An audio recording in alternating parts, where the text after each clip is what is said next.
Hello മക്കളെ, അപ്പോൾ നമ്മൾ നോക്കാൻ പോകുന്നത് നമ്മുടെ chapter number 12 limits and derivatives എന്ന് പറഞ്ഞ ചാപ്റ്ററിനകത്ത് ഇമ്പോർട്ടന്റ് ആയിട്ടുള്ള ഏരിയാസും പ്രീവിയസിൽ വന്ന ക്വസ്റ്റ്യൻസ് ഏതൊക്കെയാണെന്ന്. അപ്പോൾ നമുക്ക് സ്റ്റാർട്ട് ചെയ്താലോ? ഓക്കെ, ലിമിറ്റ്സ് ആൻഡ് ഡെറിവേറ്റീവ്സ് എന്ന് പറയുമ്പോൾ മെയിൻലി നമുക്ക് രണ്ട് ടോപ്പിക്കുകളാണ് പഠിക്കാനുള്ളത്, ലിമിറ്റ്സും ഡെറിവേറ്റീവ്സ്. ഓക്കെ, അപ്പോൾ ലിമിറ്റ്സിനകത്ത് വരുന്ന എന്തൊക്കെയാണ്? ലിമിറ്റ്സിനകത്ത് ഓൾജിബ്ര ഓഫ് ലിമിറ്റ്സ് നമുക്ക് നോക്കേണ്ടി വരും. Limits of polynomials and rational functions നോക്കാം. പിന്നെ ലിമിറ്റ്സ് ഓഫ് ട്രിഗ്നോമെട്രിക് ഫംഗ്ഷൻസ് നോക്കണം. ദെൻ ഡെറിവേറ്റീവ്സിന്റെ കേസിലാണല്ലോ, ഡെറിവേറ്റീവ്സിനും ഓൾജിബ്ര ഓഫ് ഡെറിവേറ്റീവ് ഫംഗ്ഷൻസ് നോക്കണം. കൂടാതെ derivative of polynomials and trigonometric ഫംഗ്ഷൻസും നോക്കാനായിട്ടുണ്ട്.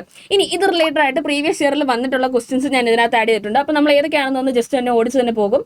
ഇനി ഈ ക്വസ്റ്റ്യൻസിന്റെ വരുന്ന ഈ PDF ഈ വീഡിയോയുടെ താഴെ തന്നെ നിങ്ങൾക്ക് അവൈലബിൾ ആയിരിക്കും. ഇത് നിങ്ങൾക്ക് എടുത്ത് എക്സാമിന് മുന്നേ ഒന്ന് ചെയ്തിട്ട് പോയാൽ ഈ ചാപ്റ്റർ നമുക്ക് സെറ്റാക്കി പോകാൻ പറ്റും. അപ്പോൾ നമുക്ക് ഏതൊക്കെയാണെന്ന് നോക്കിയാലോ? ദാണ്ടെ ലിമിറ്റ്സ് കണ്ടുപിടിക്കാനായിട്ട് ഒരു ക്വസ്റ്റ്യൻ ചോദിച്ചേക്കുന്നു. അത് 3 മാർക്കിനുള്ള ക്വസ്റ്റ്യൻ ആണ്.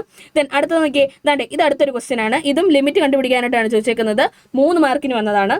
ദെൻ ഇവിടെയോ ദാണ്ടെ ഡെറിവേറ്റീവ്സ് ചോദിച്ചേക്കുന്നു. ഏത് വെച്ചിട്ടാണ്? ഫസ്റ്റ് പ്രിൻസിപ്പിൾ വെച്ച് കണ്ടുപിടിക്കാനായിട്ട്, അതും 3 മാർക്കിനാണ് ചോദിച്ചേക്കുന്നത്. ദാണ്ടെ ട്രിഗ്നോമെട്രി വരുന്ന കേസിൽ ലിമിറ്റ് കണ്ടുപിടിക്കാൻ ചോദിച്ചേക്കുന്നു. ദാണ്ടെ 3 മാർക്കിന് വന്നേക്കുന്നുണ്ട്.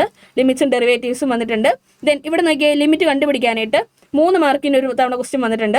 അതും 3 പാർട്ടായിട്ടാണ് വന്നേക്കുന്നത്. ദെൻ ട്രിഗ്നോമെട്രിക് ഫംഗ്ഷൻസ് വരുന്ന കേസ് 3 മാർക്കിന് വന്നിട്ടുണ്ട്. ദെൻ അടുത്ത് നോക്കിയേ, ഡെറിവേറ്റീവ് കോസ് എക്സിന്റെ കണ്ടുപിടിക്കാനായിട്ട് ട്രിഗ്നോമെട്രിക് ഫംഗ്ഷൻ്റെ തന്നെയാണ്.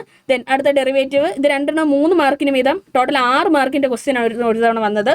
ദെൻ അടുത്ത് നോക്കിക്കേ, അടുത്തതും 3 മാർക്കിനാണ് ചോദിച്ചേക്കുന്നത്. ഇത് കൂടാതെ നമുക്ക് ചോദിച്ചേക്കുന്നത് എന്താ? എയുടെയും ബിയുടെയും വാല്യൂ കണ്ടുപിടിക്കാനാണ് ചോദിച്ചേക്കുന്നത് ഇവിടെ. അപ്പം ഇതൊക്കെയാണ് ലിമിറ്റ്സ് ആൻഡ് ഡെറിവേറ്റീവ്സിൽ പ്രീവിയസ് ഇയറിൽ വന്നിട്ടുള്ള കുറച്ച് ക്വസ്റ്റ്യൻസ്. അപ്പോൾ ഇതൊക്കെ ചെയ്ത് നോക്കുക. ഈ ഇമ്പോർട്ടൻ്റ് ആയിട്ട് പറഞ്ഞിരിക്കുന്ന ഏരിയാസ് എല്ലാം കവർ ചെയ്യുക. പ്രീവിയസ് ഇയറിൽ വന്ന ക്വസ്റ്റ്യൻസ് തന്നെയാണ് ഞാൻ അതേപടി ഇതിനകത്ത് നിങ്ങൾക്ക് എടുത്തിട്ട് തന്നേക്കുന്നത്. നിങ്ങൾക്ക് ഇത് യൂസ് ചെയ്ത് നിങ്ങൾ പ്രാക്ടീസ് ചെയ്യുക. അപ്പം എക്സാമിന് ഓൾ ദ ബെസ്റ്റ്.